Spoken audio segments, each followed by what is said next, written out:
Hey everyone, and welcome to today's Explainer. I am absolutely thrilled to walk you through this one today. We're going to be unpacking a really fascinating piece of source material that offers a structural, logical, and methodological critique of Matt Dillahunty's debate framework. Now, whether you're, deeply plugged into the world of digital philosophical debates, or you're just kind of curious about how arguments are built up and torn down, this is going to be an eye-opening journey. Today, we're basically putting on our investigator hats. We are going to neutrally analyze the distinct architecture of this six-point critique to understand exactly how it claims to dismantle a very specific approach to debate. Okay, let's dive right into this. Here is our roadmap for today. We're going to be looking at analyzing the framework, rigging the foundational rules, the free will contradiction, borrowing moral capital, tactics over theology, and finally, the final takeaway. So starting off with part 1, analyzing the framework, a house of cards deconstruction, which leads us directly into section 2, rigging the foundational rules, examining epistemology and assumptions. As we start exploring this critique, I want you to picture a house. The source material essentially argues that this specific debate framework operates a lot like a house of cards. It looks super imposing from the outside, but if you look closely at the foundation, well, structural weaknesses start to appear. Because before a debate even starts, the rules of engagement have to be set. And the critique points to an epistemological double standard right at the very base of this house of cards.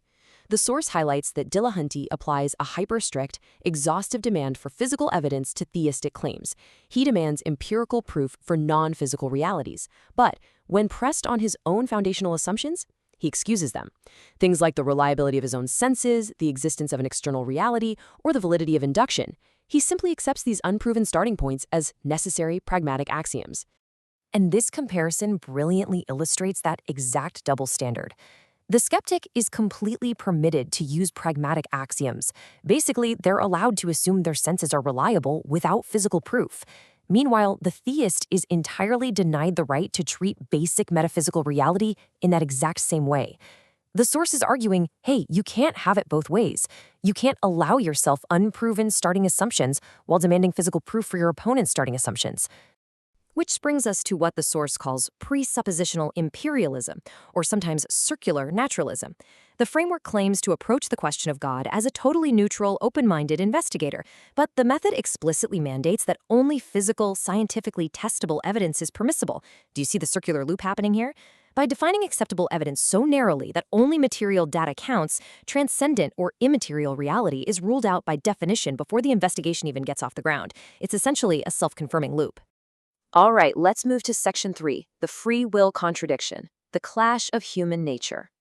Let's see how this builds when we look at the actual inhabitants of this framework, human beings themselves. As a materialist, the framework contends that human thoughts, choices, and beliefs are ultimately determined by prior physical causes. Things like neurochemistry and evolutionary wiring. Yet the entire premise of a public debate relies on calling people to freely evaluate evidence, change their minds, and act as morally responsible agents. The critique drives this point home so powerfully. If human cognition is merely a closed loop of blind physical processes, the demand for free, rational evaluation is fundamentally incoherent. Think about it. You can't tell an audience that their brains are just fizzing chemicals reacting to physical laws, and then passionately demand that they freely and rationally change their minds based on the logic you're presenting. A meaningless material cosmos clashes directly with the demand for rational agency. Next up is section 4, borrowing moral capital, the ontological ethical vacuum. I want you to actually think about this for a second in the context of your own life. How do we justify intrinsic human dignity? This debate framework passionately champions objective human rights, bodily autonomy, and moral duty. But the source asks a really critical question here. Can a strictly naturalistic worldview actually ground those values? Let me just read this quote straight from the source's analysis.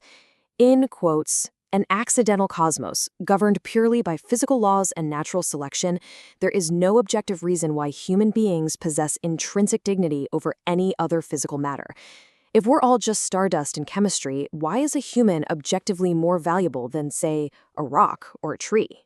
The critique points out that the debater's intense moral outrage against biblical ethics relies heavily on values, like absolute human worth and universal justice, that his own purely physical cosmos literally cannot produce.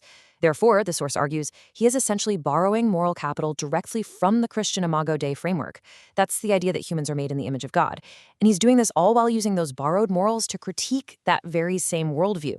It's kind of like spending lavishly from a bank account that you actively claim doesn't exist. That brings us to Section 5, Tactics over Theology, the Defensive Facade. So we've looked at the flawed foundation, and we've looked at the contradictory inhabitants. Now we shift to the final structural element, the facade. How does the framework shield these foundational flaws from being exposed during a live debate?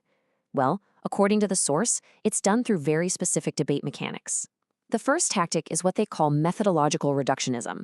Instead of evaluating a worldview as a unified, cohesive whole, this tactic fractures a cumulative case. It isolates individual arguments and demands that each single point prove the entire case all on its own.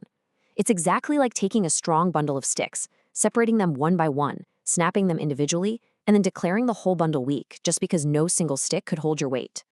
See, the Christian worldview is a cumulative case. It's one where cosmic origins, fine-tuning, consciousness, objective morality, and historical evidence all converge together. The critique refers to this tactic as a cumulative case dodge. By fracturing this evidence, the debater can easily dismiss individual data points without ever actually confronting the combined weight of the entire worldview. Now, what's really fascinating about this tactic is the intense rhetorical control it demands. In live debate settings, the framework relies incredibly heavily on controlling the cadence of the dialogue. This is done through forced binary choices, demanding simple yes or no answers to massively complex, multi-layered questions, and often pairing that with rapid interruptions. And the critique argues that while these aggressive tactics are super effective as soundbite rhetoric for digital audiences, they really just serve a defensive purpose. They intentionally avoid deep engagement with robust, classical theological traditions. Think Augustine, Thomas Aquinas, or modern Reformed epistemology. Instead, the framework tends to target simplistic caricatures or fundamentalist outliers. Why? Because they are so much easier to defeat using that rapid-fire rhetorical control we just talked about. Finally, we reach Section 6. The final takeaway, deconstructing the deconstruction. So the absolutely crucial point here is this. When we step back and look at the source's comprehensive analysis, a very, very clear picture emerges. Let's quickly review the three-part House of Cards summary to lock this in. Step 1, the foundation. The starting rules are set up in a circular loop to exclude the immaterial by definition, all while allowing the skeptic their own unproven axioms. Step 2, the inhabitants. The framework demands free, rational, moral agency, which fundamentally contradicts its own core belief in material determinism. And Step 3, the facade. Aggressive rhetorical tactics are used to isolate arguments and attack simplistic caricatures, completely avoiding the true cumulative weight of classical theology. And that brings us to the end of today's explainer. But before we go, I want to leave you with a question. One that turns this entire philosophical lens right back onto us. If this source material shows us anything, it's that the rules and assumptions we start with inevitably dictate the conclusions we are allowed to reach. So what assumptions are you starting with? How are your own unproven axioms shaping the way you view the evidence of the world around you? Take some time to really chew on that, and as always, keep exploring.